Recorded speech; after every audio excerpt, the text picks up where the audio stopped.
ত্রয়োদশ জাতীয় সংসদ নির্বাচন সামনে রেখে রাজনৈতিক অঙ্গনে চলছে নানান সমীকরণ। সেই ধারাবাহিকতায় হঠাৎই জাতীয় নাগরিক পার্টি থেকে পদত্যাগ করেছেন দলটির জ্যেষ্ঠ যুগ্ম সদস্য সচিব তাসনিম জারা। পদত্যাগ করে তিনি এনসিপির দলীয় গ্রুপে লেখেন, প্রিয় সহযোদ্ধাগণ, আমি দল থেকে পদত্যাগ করেছি।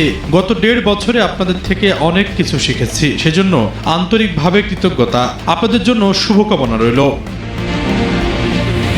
অন্যদিকে নিজের ফেসবুক ওয়ালে এক পোস্টে তিনি লেখেন, প্রিয় খিলগাঁও, সবুজবাগ ও মুগদাবাসী, আমি আপনাদের ঘরের মেয়ে। খিলগাঁওয়ের আমার জন্ম ও বেড়ে ওঠা। আমার স্বপ্ন ছিল একটি রাজনৈতিক দলের প্ল্যাটফর্ম থেকে সংসদে গিয়ে আমার এলাকার মানুষের ও দেশের সেবা করা। তবে বাস্তবিক প্রেক্ষাপটের কারণে আমি কোনো নির্দিষ্ট দল বা জোটের প্রার্থী হিসেবে নির্বাচনে অংশগ্রহণ না করার সিদ্ধান্ত নিয়েছি। আমি আপনাদের এবং দেশের মানুষকে ওয়াদা করেছিলাম যে আপনাদের জন্য ও নতুন রাজনৈতিক সংস্কৃতি গড়ার জন্য আমি লড়ে যাব।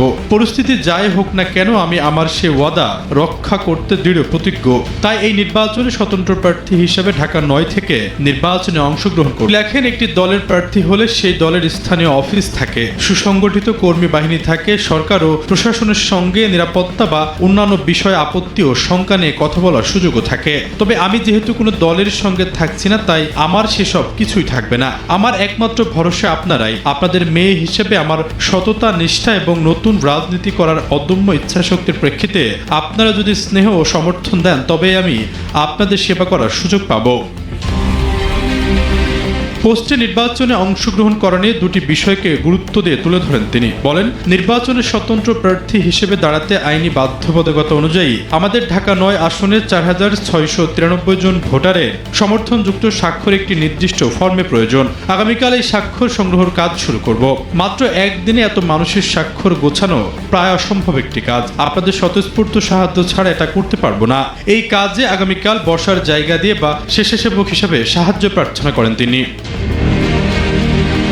সমর্থকদের উদ্দেশ্যে তিনি লেখেন, কিছুদিন আগে নির্বাচনী ফান্ডরেজিং এর সময় আপনারা অনেক ডোনেট করেছেন।